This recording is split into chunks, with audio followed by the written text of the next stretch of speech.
తెలియజేస్తున్న మన పాఠశాల ప్రధానోపాధ్యాయులు నాగిరెడ్డి సార్ గారికి మరియు సీనియర్ ఉపాధ్యాయులందరికీ మరియు విద్యార్థులందరికీ కూడా శుభాకాంక్షలు తెలియజేసుకుంటూ మొట్టమొదటిగా నా ఇంట్రడక్షన్ చూసినట్లయితే నేను ఈ బడితోటి నాకు ఆత్మీయ సంబంధం ఉంది.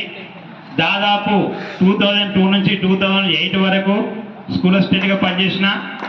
2002లో ఇక్కడనే నేను స్టార్టింగ్ చేసింది స్కూల్ అసిస్టెంట్గా. మళ్ళా 2018 నుంచి 2026 స్టిల్ కంటిన్యూ, అంటే దాదాపు 16 సంవత్సరాల అనుబంధం ఉంది ఈ బడితో నాకు. ఇప్పుడు నా 10వ తరగతి చదువుకునే పిల్లలందరూ కూడా, తండ్రులందరూ కూడా నా స్టూడెంట్సే. ఇది నేను చాలా గర్వంగా చెప్పుకుంటా.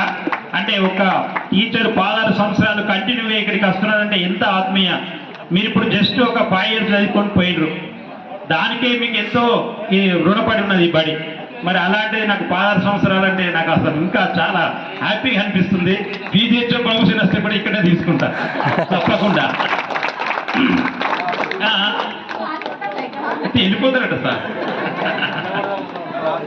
ఈ బడికి వచ్చే పేరెంట్స్ వినోద్ రెడ్డి సార్ అనుకుంటా వస్తారు. చాలా సంతోషం అనిపిస్తుంది. ఈ బడితోటి ఎందుకో మరి తలమడుగులా మా పెదనాన్న కూడా మన కృష్ణరెడ్డి సార్ ఇక్కడనే పనిచేసిండు.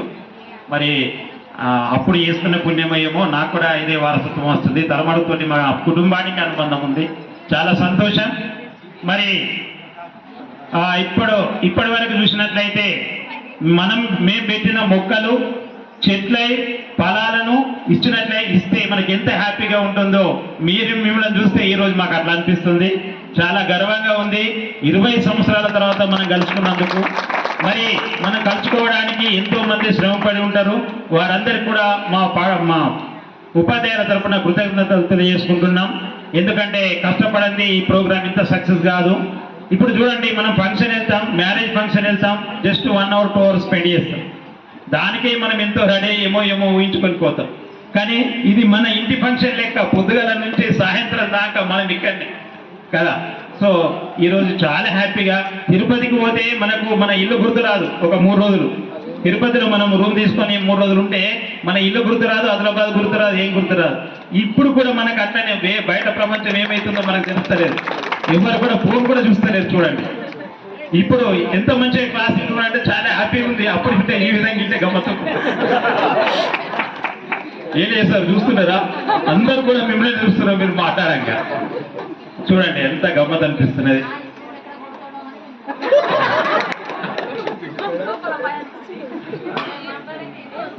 ఓకే, చాలా సంతోషం. ఒకటి, మీరందరూ ఫ్రెండ్స్కున్న వాల్యూ మీకు అందరికీ తెలుసు. బయట రిలేషన్ల అమ్మాయిలు కొంచెం పక్కకు పెట్టండి. బయట రిలేషన్లో కూడా ఈ మధ్య మాటలతోటో ఆర్థికంగానో దేంతోనో బంధాలు దిగిపోతున్నాయి. కానీ ఫ్రెండ్షిప్ బంధం అనేది ఇప్పటికి కూడా తెగద్దు.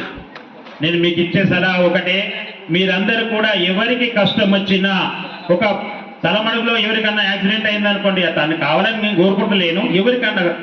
ఎవరికన్నా ఆపదలో ఉన్నట్లయితే ఒక 10 మంది మేమున్నాం రాని వాట్సాప్లో వానికి బలాన్ని చేకూర్చి హాస్పిటల్ పోతే అక్కడ 10 మంది మనోళ్ళు కనబడితే ఎంత హ్యాపీగా ఉంటుంది ఆలోచించండి. మీరు ఇక్కడ మీరు చదువుకున్న మీ ఫ్రెండ్స్ ఆడవాళ్ళు ఉన్నారు, వాళ్ళకు కూడా కష్టాలు వచ్చినా మీరు తీసుకుంటే వాళ్ళకు కూడా ఒక హిమ్మత్, ఒక ఫ్యామిలీ లాగా మీరందరూ కూడా ఉండాలని నేను మనస్ఫూర్తిగా కోరుకుంటున్నాను. తర్వాత నేను ఒక 2 ముఖ్య విషయాలు మీకు చెప్పదలుచుకున్నా.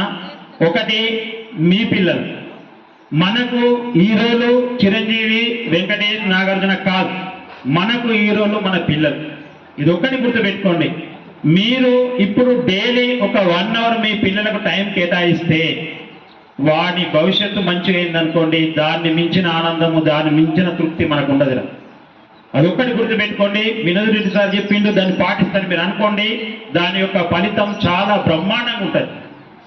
ఏం చెప్పినా డైలీ ఒక 1 hour మీ పిల్లలు వచ్చిన తర్వాతనో వాళ్ళకో, ఈ మధ్య మనం చూస్తున్నాం పేరెంట్స్ మాకు టైం కేటాయిస్తలేరు, అందుకే మేము ఫోన్ చూస్తున్నామని అంటున్నారు. మరి మనం ఆ మిస్టేక్ చేయొద్దు. ఈరోజు ఈ మెసేజ్ మీరు నేర్చుకోవాలా ఏంటంటే, మన పిల్లలకు మనం టైం స్పెండ్ చేయాలా. అట్లీస్ట్ ఒక 1 hour మనకు జస్ట్ చదువు వస్తుందా రాదా తర్వాత విషయం. మీరు ఆడు చదువుకున్న బడికి వచ్చిన తర్వాత వాడు బ్యాగ్ తీసుకొని కూర్చున్నప్పుడు వాని ముందర మీరు కూర్చొని ఉత్తగా ఏం చెప్పిందని ఒక 2-3 నోట్బుక్స్ తీయండి. అట్లా డైలీ మనం టైం కేటాయిస్తే వాడికి చదువుకోవడం అనేది ఒక అలవాటైంది. ఈరోజు చదువుకి ఎందుకు వాల్యూ ఉన్నది? ఎందుకు వాల్యూ ఉన్నదంటే ఒక్క విద్యార్థి మంచిగా చదువుకొని భవిష్యత్తులో ఎదిగినట్లయితే 3 తరాలు బాగుపడతాయి. ఎన్ని తరాలు? 3 తరాలు. ఇప్పుడు ఒక స్టూడెంట్కు జాబ్ వచ్చింది. జాబ్ వచ్చినప్పుడు వాడు ఫ్యామిలీని మంచిగా చూసుకుంటాడు. అర్థమవుతుందా? వాని పిల్లల తరానికి మంచి ఎడ్యుకేషన్ ఇచ్చి వాళ్ళకు మంచి జాబ్లు కానీ మంచిగా సెటిల్ చేస్తాడు. ఇంకొకటి వాళ్ళ ఫ్యామిలీ ఏదైతే మదర్ ఫాదర్ ఉంటుందో వాళ్ళని మంచిగా చూసుకుంటాడు. అంటే దాదాపు 3 తరాలు మంచిగా అయితే. అందుకే ఈరోజు ఎడ్యుకేషన్కి ఇంత వాల్యూ ఉంది. అర్థమైందా?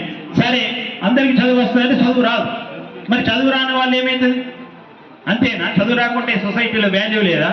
లేదు. చదువు నాట్ ఎట్ ఆల్. అది మనకు క్రైటీరియా కానే కాదు. మనం ఎంత తృప్తిగా పనిచేస్తున్నాం, ఎంత హ్యాపీగా ఉన్నాం అనేది మనకు తెలుసు. ఉదాహరణకు ఒక ఆటో డ్రైవర్ ఉన్నాడు. ఆటో డ్రైవర్ నీతి నిజాయితీగా మంచిగా నడిపితే మీ ఊళ్ళో స్వచ్ఛందంగా పేరు వస్తుంది.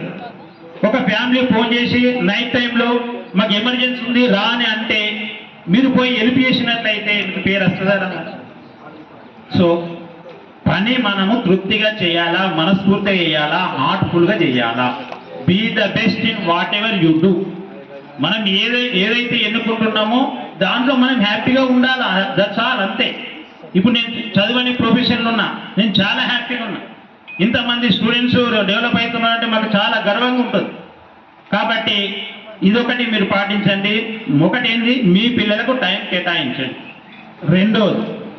రెండోది ఏంటంటే మీరు ఒక 10,000 సంపాదిస్తున్నారు అనుకోండి, ఒక 10% 1,000 రూపాయలు పక్కకు పెట్టాం. ఈ రోజు నుంచే స్టార్ట్ చేయాలి. ఒక 20,000 సంపాదిస్తున్నారు అనుకోండి, ఒక 2,000 పక్కకు పెట్టండి. అందరు ఏం చేస్తారంటే ఖర్చులన్నీ పోయిన తర్వాత మిగిలిద్దామని చూస్తారు. అట్లా కాదు. ఫస్ట్ ఆ 1,000 రూపాయలు పక్కకు తీసుకున్నాకనే మీరు ఖర్చు. ఎన్ని కష్టాలు వచ్చినా అవి తీయకండి. అది ఏమవుతుంది, కొన్ని రోజులకు పెరుగుతుంది. పెరిగిన తర్వాత ఏమవుతుందంటే మనం ఆర్థికంగా నా దగ్గర 1,00,000 రూపాయల బ్యాంకు బ్యాలెన్స్ ఉన్నదంటే మీ ఆత్మ సంతృప్తి బాగుంటుంది, ఒక హిమ్మత్ ఉంటుంది, ఒక ధైర్యం ఉంటుంది. మనం వేరే వాళ్ళ మీద ఆధారపడాల్సిన అవసరం ఉండదు. అదొకటి పాటించండి. వాడి ఇన్కమ్ 1,00,000 రూపాయలు ఉంటే 10,000 పెట్టండి. ఒక 10% మీరు ఎక్కడ పెట్టినా సంతోషమే, కానీ అంతకన్నా తక్కువ కానీ ఎక్కడ. ఇది ఒకటి. ఈ 2 విషయాలు పాటించండి. చాలా సంతోషం. మీరు ఈ విధంగా చాలా మంచి ప్రోగ్రామ్ అరేంజ్ చేసినారు. మళ్ళా చేస్తామని అంటున్నారు. మళ్ళా చేసినప్పుడు మాత్రం ఫ్యామిలీస్తో రండి. నా కోరిక ఏంటంటే మీరు ఇప్పుడు మీ పిల్లలు ఉన్నారు అనుకోండి, అవి మా అమ్మ ఈట చదువుకున్నదా, వాళ్ళకి చెప్పిన టీచర్లు వీళ్ళ అని అలా ఒక మైండ్లో మెమోరీలో కూర్చుంటే చాలా మంచిది. ఇంతకుముందు 2-3 బ్యాచ్, నేను వచ్చి నుంచి ఇది 4వ బ్యాచ్ వాళ్ళు అరేంజ్ చేసుకున్న పార్టీ. సో ఇంతకుముందు బ్యాచ్లు ఫ్యామిలీస్ తోటే పెట్టుకున్నారు. కానీ ఎందుకంటే మనం చిన్న పిల్లల మైండ్ని వైట్ పేపర్ తోటి పోలుస్తాం. వైట్ పేపర్లో ఏదైతే ప్రింట్ అవుతుందో అది లైఫ్ లాంగ్ ఉంటుందిరా. నాకు నిజంగా చెప్తున్నా, దేవుడు ఏదైనా వరం ఇచ్చి ఏదైనా కోరుకోవాలంటే నన్ను బడికి పోవాలని కోరుకుంటా. ఎందుకంటే ఈ చైల్డ్హుడ్ బడి అనేది చాలా వెరీ వెరీ ఇంపార్టెంట్. మీరు ఇంటర్మీడియట్ చేసిండు, కాలేజ్ చేసిండు, డిగ్రీ చేసిండు, ఏమైనా మత్తున్నాయి, ఏమైనా మెమరీస్ ఉన్నాయి? ఉంటాయి, కానీ చాలా తక్కువ. ఇంత మంచి ఫ్రెండ్షిప్ ఉన్నది ఇక్కడ. అరే తోరే ఏదంటే అనుకుంటా, బామ్మది ఇంకేదో అనుకుంటా, తన్నుకుంటా, గుద్దుకుంటా, మళ్ళీ కలుస్తాం. అర్థమైందా? చాలా సంతోషం. మంచి ప్రోగ్రాం అరేంజ్ చేసిండు. మీకు మరొకసారి మనస్ఫూర్తిగా హృదయపూర్వకంగా మా ఉపాధ్యాయుల తరఫున కృతజ్ఞతలు తెలియజేసుకుంటున్నాను. మరి ఇలాంటి ప్రోగ్రామ్స్ మీరు ఇక ముందు కూడా కలిసి, తర్వాత ఇంకొకటి, మీ ఇంట్లో ఉన్న పేరెంట్స్ని మంచిగా చూసుకోండి. మీరు అత్తమామల్ని కావచ్చు, మీ మధ్య ఎన్ని భేదాభిప్రాయాలు ఉన్నా ఏమున్నా అవన్నింటినీ లైట్గా తీసుకోండి. వాళ్ళే మనకు ఆత్మీయులు కాబట్టి వారికి మనం టైం కేటాయించాలి ఖచ్చితంగా. ఓకేనా? అందరికీ కృతజ్ఞతలు తెలియజేసుకుంటున్నాను.